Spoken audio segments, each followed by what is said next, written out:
Bitcoin's supposed to be ideal money, right?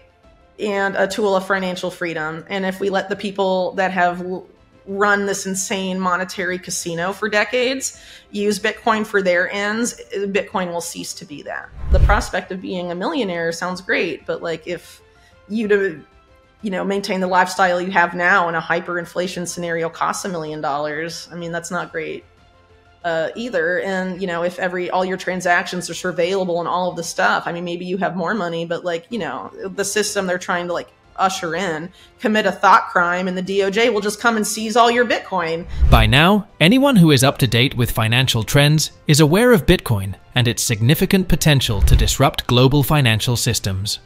Bitcoin was created to offer people a way to manage their money away from banks and the government's influence, especially after the financial troubles in 2008.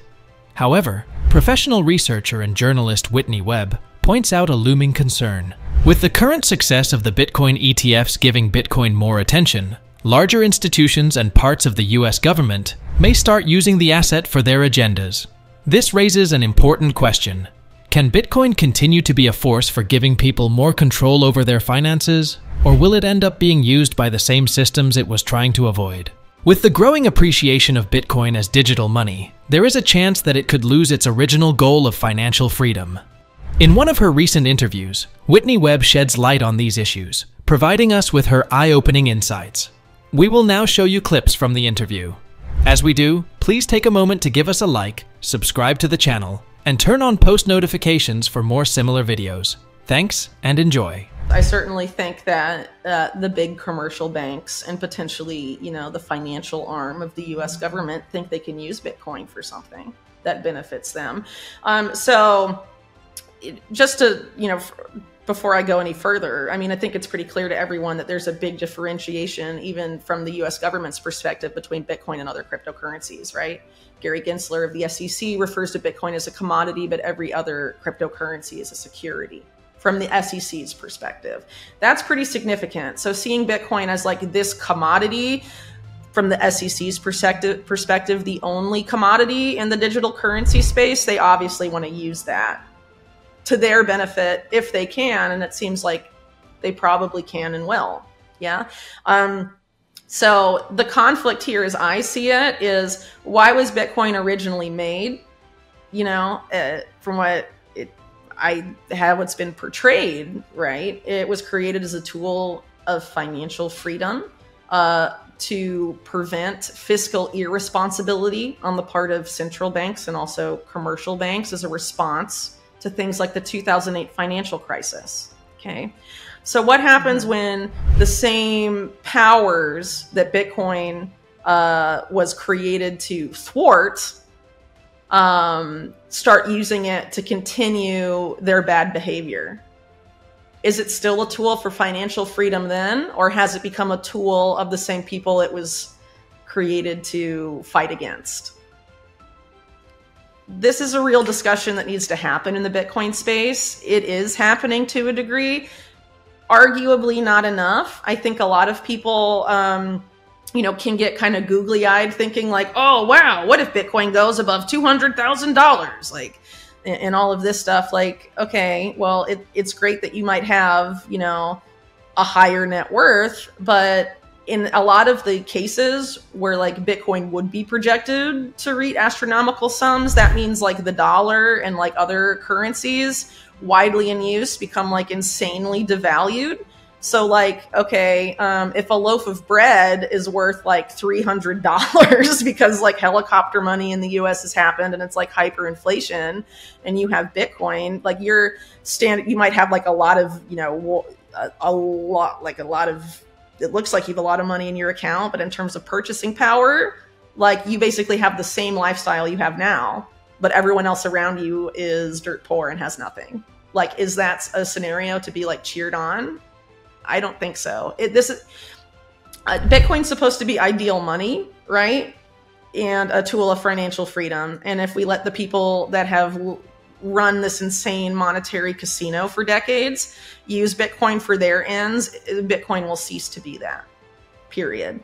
I also think there's a side effort too, and I think it's very obvious, or should be very obvious to people in the space, to criminalize privacy enhancing tools for Bitcoin transactions. They want Bitcoin transactions, those that they allow to happen, to be completely surveillable. They don't want financial privacy, which is part of this push for bank issued stable coins and deposit tokens and CBDCs, is all about knowing everything about the flow of money.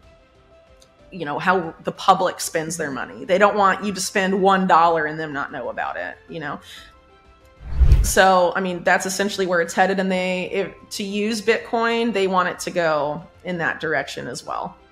So, it's very likely, like, in the event that, like, the dollar hyperinflates, like, people have made the case that, like, maybe Bitcoin will be used as a reserve asset to keep the dollar from completely imploding, like if the US is going to default on its debt, and we're like, what, at like 34 trillion now? I mean, it's like completely insane. And it's not like going to be addressed, the debt problem.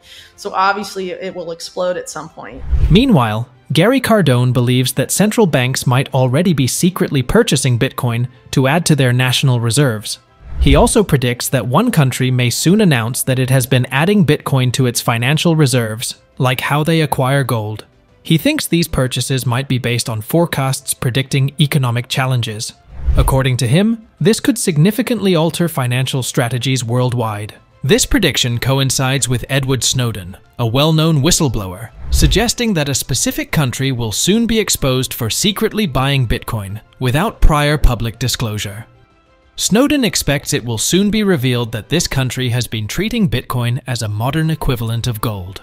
Let's return to Whitney Webb's interview as she discusses the potential repercussions of Bitcoin's growing institutional adoption. People have to be very cognizant of, like, these efforts to use Bitcoin for ends that are, like, not good in terms of, like, the original ethos of Bitcoin. So people kind of have in my opinion, have to pick a side here about, like, are you going to fight to keep Bitcoin a tool for financial freedom for everybody, and to keep it being, like, ideal money to as a hedge against central bank and commercial bank malfeasance? Or are you going to let those same central and commercial banks use it for their ends and incorporate it into their system of complete financial control? I think it's very easy to choose what side to be on there. But some people, again, are like, ooh, the prospect of being a millionaire sounds great. But, like, if you to maintain the lifestyle you have now in a hyperinflation scenario costs $1 million, I mean, that's not great either. And, if all your transactions are surveillable and all of the stuff, I mean, maybe you have more money, but, like, the system they're trying to, like, usher in, commit a thought crime, and the DOJ will just come and seize all your Bitcoin like they do to tons of people. I mean, there's certain stuff we have to stand against, or it gets bad for everybody. It doesn't matter how much Bitcoin you hold. You have to keep in mind too that there's major efforts to, like, co-opt all the on and off ramps in Bitcoin. So, like, even in that scenario, like, if you have a lot of Bitcoin, but, like, you can't use it or exchange it for legal tender, you'd only be able to, like, use it with other people that have Bitcoin, right? And so, like, there's a potential for that to emerge at some point, probably in certain scenarios. But as it is right now, I mean, there's an unprecedented effort by, like, the DOJ specifically to get, like, major crypto exchanges under its thumb by making them, the Binance thing is a good example, right? So, like, looking at Binance, what's happened since I was going to ask you about that. Yeah. An insane amount of staff from the Department of Justice are surveilling every transaction that goes through Binance right now.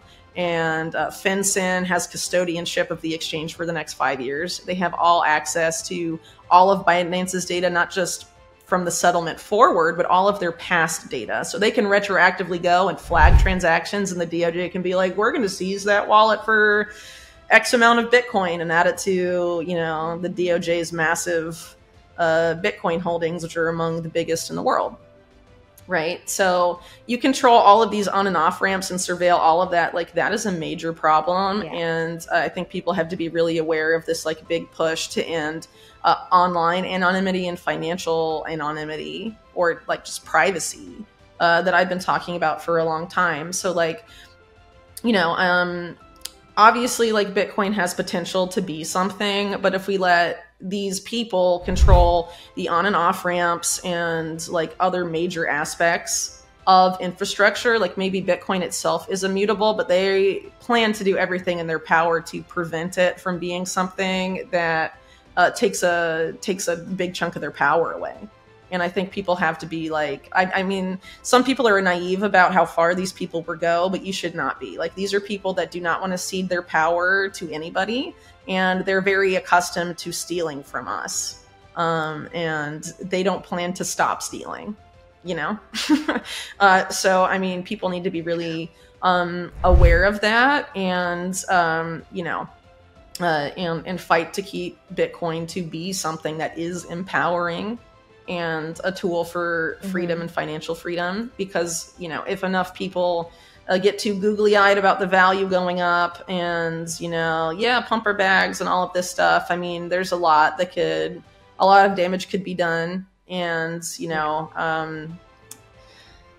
I mean, I wish I had more like positive stuff to say about it, but I mean, it's not like the battle is lost. Like, I'm not saying that. What I'm trying to say is people need to be really aware that there are major efforts to co-opt. Like, maybe there's aspects of it, sure, that like can't be co-opted, but in a practical sense, like for regular people, it can be co-opted. Yeah.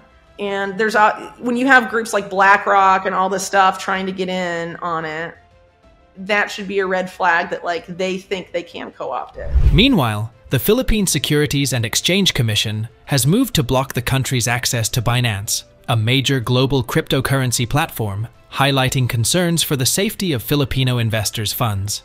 This decision, driven by Binance's lack of a necessary SEC license and its CEO's admission of violating US laws, aims to protect investors. However, this action represents a missed opportunity for Filipinos to engage with one of the largest cryptocurrency exchanges, potentially limiting their access to a broad spectrum of digital assets and investment opportunities in the burgeoning crypto market.